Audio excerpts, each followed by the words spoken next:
Till we meet again. Those words mean a lot today, don't they? And it's really great to see Voce coming together and playing it safe and yet being in contact. It was lovely being at our 9 o'clock service this morning on the lawn. Hot, but so nice to connect. And I'm happy to be here with you this morning, connecting as we've been doing now for weeks in a new way, but still connecting. For the last 5 weeks, we've been exploring Unity's basic teachings. Unity's, it's funny, yeah, the 5 principles. It's so funny. Here I am a Unity minister. I'm like, what are those teachings? And today we're going to just shift our perspective a little bit. The 5 teachings give us you might say, a direction for all Unity communities. And today we're going to shift to our core values, of which there happen to also be 5. Core values are much more specific to the community. Every group of people that comes together has its own direction, its own focus, what's important to it, and that's created by the people that attend. And so years ago, probably 12 to 15 years ago, we sat down as a community and discerned what our core values are. What are the things that are important to us? And as we define those then, we proudly have them displayed right outside our sanctuary so that all those that come to visit us have an opportunity to see right off the bat what we're about, which is a good indication of whether this community has the potential of being a fit for us or not. And yet we also know, right, that we can walk by those core values and after a while not see them, see the color of them and see how pretty they are, but forget what those core values are. So it's important and good that we're reviewing them today. Also, there's a certain responsibility that comes with those core values, or actually anything that we put out there as representing who we are. Then we have to walk the talk. And so, again, it's great that we're bringing these back up and looking at them again today so that we can be reminded what it means to really be a member of this wonderful community that we call Columbine. The first, well, let's go through the core values. Just in case you've forgotten, let's go through them.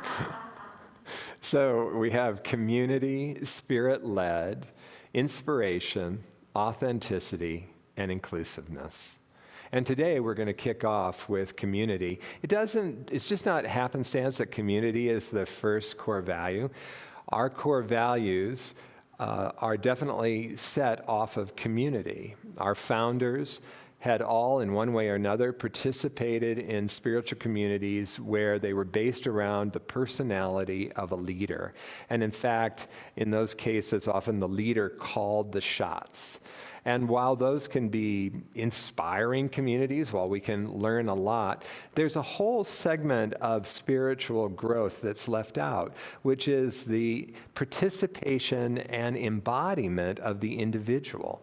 It's almost as if in those situations there's a sun and each individual is a planet surrounding on their own. And there's so much that we can do on our own on a spiritual journey. But when we come together in community, there is so much more offered. You see, in community, we are getting to help set direction, and therefore we get to understand and become aware that our creative expression is important, what we bring, our gifts, our capacities. We have the opportunity to get involved and actually develop gifts and capacities in new ways. We get to discover ourselves in new ways. Community offers us terrific holding, and so we can go out into the world and experiment with these new qualities, these new ways of being that we're discovering, and then we can come back and we can celebrate or have a shoulder to cry on if it didn't go as well as we had hoped. There's tremendous support. Oh, and another thing that just occurs to me is, and we're mirrored. We have an opportunity to be acknowledged for what it is that we bring to life, something that we are all hungry for. And so, if we look at the definition, our first, the way we define community, we said we recognize and magnify the power of coming together in love. We recognize and magnify the power of coming together in love. Yes, I was wondering, what's that first part? But yes, that's why we pick community. And how powerful that we defined it that way. Because you see, love, we're not just talking about romantic love or the love, that we can feel for an individual. We're talking about our divine nature as love. And that divine nature is not only a quality within us that tends to dissolve boundaries and allow us to come forward more vulnerably, but also it's creative and it holds us. It provides us a sense of this holding so that we feel empowered to come forward and do what is ours to do. It magnifies that which we might experience individually, but really helps bring it and rise it out of us so that we can experience the potential that we are. And then we use as the rationale for this core value of community, relationship is a path to God. Now, if I was writing that today, we wrote these, as I said, years ago. If I was writing that today, I would strongly encourage the team that came together to do that we should say relationship is a path to our Christ nature or to our true nature. Because you see, what's happening in relationship is that relationship always bumps us up against other people and gives us an opportunity to see how we limit ourselves through our ego's need to differentiate, to separate. And as we're willing to work those, if we're really willing to work those in true community, what happens is we pave the way. We create space, if you will, for more of our true nature to come forward. And that's where we really experience the fullness of who we are. It can be quite amazing as the strength and the power rise, as the will rises, as the love and the compassion and the empathy rise, as our inherent value rises and displaces all of our sense, of not being complete, of our insecurities and our deficiency. And so it truly is amazing what can happen. But it doesn't just happen. We have to work at community to make community happen, especially when we're talking about true spiritual community. We can show up for any number of different communities that we belong to as an ego. There's endless opportunities to just put on our shiny little ego self and be the nicey nice or whatever it is that we identify out in the world. But when we come together in true community, we're inviting your big self, your self with a capital S, to come forward, your true self. We're inviting you to simply be. You don't need to put on any false pretense for us. We're going to love you the way you are. And in that, we begin to trust our true nature as it's mirrored back to us. And, community knocks any rough edges off. We find that we get better and better at not only just being ourselves, but interacting with our fellow human beings. It's truly a lovely experience. To keep true community going, we have to do our work.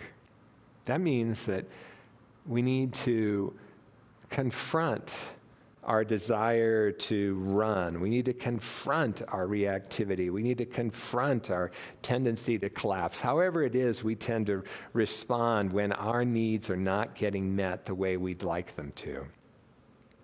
I was laughing that every year I have people who either email me, call me, come to my office to refute the fact that we are a loving, accepting community. They say, I don't feel loved here. No one comes and talks to me. And isn't it interesting that all of us, we would just love to have every community that we join be perfectly attuned to us and to cherish us, right? But that's just not the way it works. And so in true community, we not only have to do our work, but we have to show up. We have to show up in a vulnerable way. Otherwise, it becomes stale. And there's no real enthusiasm to continue. It's only when we know that we're going to be seen and valued in a real way that we're going to want to keep showing up despite the fact that sometimes it's challenging work. Sometimes we're being asked to confront deep-seated beliefs in us that we have taken to be who and what we are. It can be scary. And yet with that support of community, we move forward and we grow. Sometimes what we're asked to confront is very subtle. In fact, I find that most of the things that I work with now are subtle little ways that my ego gets in there. I was reading a blog by a gentleman named Elliot Robertson.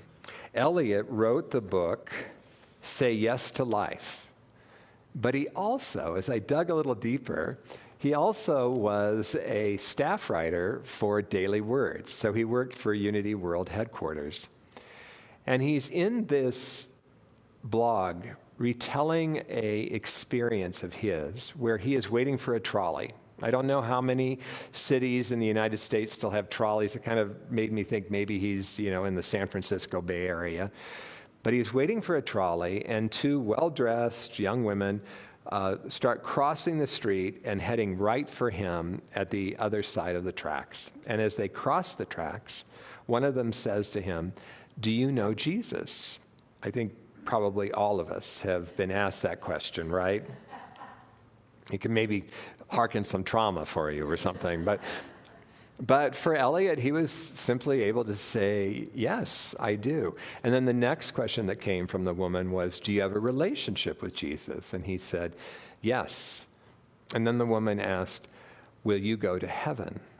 And he, put a smile on his face and said, "Well, I plan on going to heaven today if I'm lucky," which, could bring up all sorts of reactivity in these women. But he's really speaking, right, to what we teach, that the kingdom of God, the kingdom of heaven is right here on earth as we are able to metabolize and transcend our ego structure to really begin to let it soften so that our nature can be the experience that we're living from. And what a wonderful experience that is.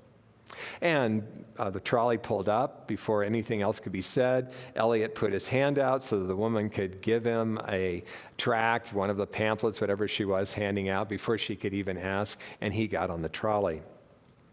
But as he got on the trolley, he had a pretty amazing realization. After I found a seat, I thought back to the brief encounter. Somewhere within, I had been thinking, my understanding of Jesus is right, and yours is wrong. From the moment I heard the young woman ask if I knew Jesus, I had been quite sure of this. My understanding of Jesus is right. Yours is wrong. Now, this is an issue of superiority. Somehow, for some reason, our ego needs to always be differentiating us from the other. And in this case, that differentiation pointed to some self-esteem issue that I need to, even though it's just an interior experience, be setting myself up to be the one that knows. And we can do this in many different ways, right? It could be... Let's see, this morning I had all sorts of examples. Will I have any examples now? This is always how Spirit kind of plays with me. but in any way that we need to differentiate ourselves. Maybe we are the one that knows. Maybe we are the one that sees it more clearly. Maybe we're the one that can articulate it better. Whatever it is, we have to differentiate ourselves. Do you think Spirit needs to do that? Nah, no. Spirit just is value. Spirit is just knowing.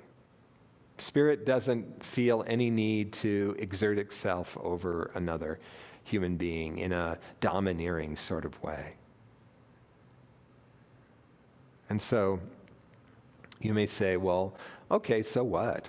So what if you have these feelings of superiority in the depths of your consciousness over someone else? Well, Eliot goes on to beautifully explain why that's a big deal. My refusal to see the young lady who asked me a few questions as my equal, as my true sister, was like a solid wall that kept me from allowing her fully into my life, into my heart. We must choose between superiority and embracing. The two cannot coexist, just as a light switch cannot be turned on and off at the same moment. So we have to choose between superiority and embracing. And, I can pretty much assure you, all your egos are going, okay, fine, I'll choose embracing. But it doesn't work that way. The minute that we get triggered, we're not embracing. And so that's why this whole series that we did in our spring program around the RAIN process is so powerful. Eliot, when he got onto that trolley, had recognition of what was going on for him. That's a powerful step, right? He realized that he had been putting himself in a one-up, in a superior position. And from there, then we can allow, we can investigate, and we can nurture. I don't know if Eliot went on to do those things, but that's our possibility. I participate in a RAIN group every month, have for, 22 years, I guess now. And I had one this week. And I went in, and in our group, we each get to work with a teacher. So there's one teacher, and we just go around the circle, and if we want to, we can work. And I wanted to work on an anxiety that I've been feeling. I've been relaying to you over the last few weeks that I don't feel any need to hold any image for my life, that the universe just keeps throwing these opportunities for me to step out in new ways, to do new things, to be a leader in new ways. And there's this anxious energy in me. I like to think of it as another being, in me, part of my beingness, that is afraid that I'm not being what would you say, guarded enough? I'm not researching things enough. What if you get too extended? What if it ends up costing you too much? I mean, it's all this concern and fear. And as I was investigating it with the teacher that was working with us this week, he said, it sounds like you really want this part of you to go away. You want to get rid of this part of you. I thought, yeah. That feels true. This part of me seems like it holds me back. He goes, it was important though. Can you acknowledge that it was important in your childhood, that this part really helped you get through your childhood? And I said, yeah, but it doesn't feel helpful today. And he said, really? Are you saying that in maneuvering the world, it isn't good to, be desirous of diving in and looking at both sides of a situation and really looking to see if something's going to work out? I said, well, as you put it that way, no, I can see that that's important. Yeah. And he said, you see, any time we're going to reject any part of the totality of who we are, then there's going to be anxiety. What happens if you just nurture that part? If you just offer nurturing to that part, saying, hey, I'm sorry. I really do need you, and I appreciate you. And for the first time in probably 3 weeks, my belly relaxed, like really relaxed. And I'm always immersed, in whatever the talk is. So I'm thinking, wow, if that's the reality in my one location, what happens in community? And I realized, it is so easy to sort of wish that if one or two people would just leave a certain group that I'm in, it would just be perfect. It would be perfect.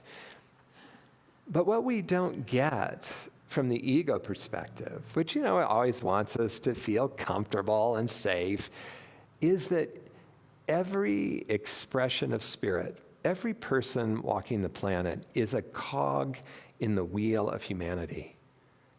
And whether we're talking about a community like Columbine of about 325 adults, or whether we're talking about the world, that we all have a role to play. And even though it may seem like it's slowing us down or things are not going very well, it's causing us to pause and to reflect. And that through everyone's interaction and the inclusion of everyone through love, that we have a greater opportunity to anticipate what's coming our way, to be prepared, to bring into expression greater light, something that has greater potential for being a benefit. To the ego, it's frustrating. But to spirit, it's the dance. It's the way life goes. Julia Hoylin sent me not a blog, a video. What do you call those things? Blog. Is it? Video blog. A video blog? Thank you, Janice. She had another name for it, but anyway, she sent me one where Brene Brown was interviewing someone, but Brene shared, I thought, a really great comment. Brene was talking about the fact that her community is huge, that she is on a worldwide community, and she says, it seems like everything I do is being recorded or videotaped. I can't get by without making a mistake that thousands, if not millions of people see. And she says it's incredibly humbling, and that part of me that wants to be safe, that wants to play it safe, is always wanting to tighten up and pull back and say, let's quit this. Let's not do this anymore. But she uses a simple little mantra that says, I'm not here to be right. I'm not here to be right. Now, she goes on to explain that we are here to get it right, but not to be right. And you see, if we see that we can't be expected to get it right from the beginning. We are souls that are developing. We are human beings that are learning what it means to be a soul. And so all we can do is show up best we can and recognize that it might get better. And from the place of, I'm not here to do it right, but I'm here to get it right, then we can be open to the other. We can listen. We can be vulnerable. We can step out in our own fear and try new things. We transcend that fear. It's an amazing place to enter community from. It allows us to step into a new community and to be vulnerable, both to step up to people and say hi, but also to share of ourselves in a way that may not be acceptable to that community, but we're going to learn, right? And in that, again, we come to trust who and what we really are.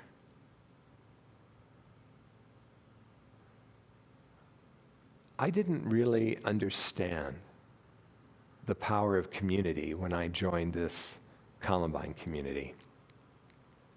But I have come to realize that it has, through relationship, been the single greatest source of my personal growth. I'll give you just a quick little example. I received an email this week that was supposedly from Oxford, written by one of the deans at Oxford, came from one of the colleges of Oxford. And it was a horrifically damning piece targeted towards people of color. And of course, immediately I was suspicious, and it took me only, I think, 2 minutes of searching on the internet to find all sorts of posts from Oxford saying, hey, this thing is out there, it did not come from us. It's fraudulently represented that it came from us. Before I really came to live what this community offers, I would have simply deleted that email and said, oh, what a shame that they're sending that out. I would have fallen into, needing to try and keep the peace, not having anybody be frustrated or angry with me. But I felt no choice but to respond to the email, to respond it from love. I had just had a wonderful interaction with Dave Brown where we were talking about the importance of not using languaging that puts people on the defensive if we want them to grow, if they want them to feel a part of something. And I was able to say, the languaging of this text I find offensive. And my personal belief is that by sharing texts like this, we're not helping the situation of bringing us together as a country. We are further separating us. And it was the most freeing experience to send that email. Brought up that tension in me of, oh my goodness, this is from a person that I love. Am I suddenly going to be rejected? Am I out of the team? But at a greater level, it was so satisfying to express the truth and to know that I was expressing it from love. Not the kind of love that pulls you in close, but that tough love that says, can't agree with this. I think that our definition of community really sums it up. We recognize and magnify the power of coming together in love. We recognize and magnify the power of coming together in love. And so let's spend some time now reflecting on that. And as we move into this time of meditation, I'd like to invite you to consciously bring the totality of who you are into this space and time.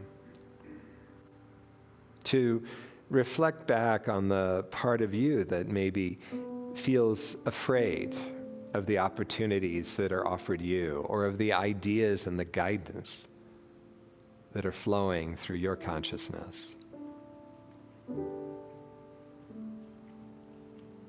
Or maybe to include any part of you that feels fragile, that feels highly impacted by what others say or do, or the way you're met or not met.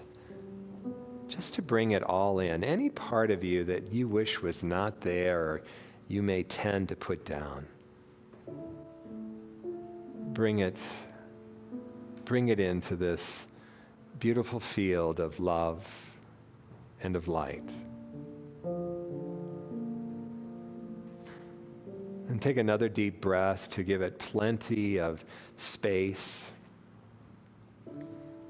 for all of who you are, to allow the love to imbue and impact, to dissolve any boundaries, to allow you to simply be, all of you.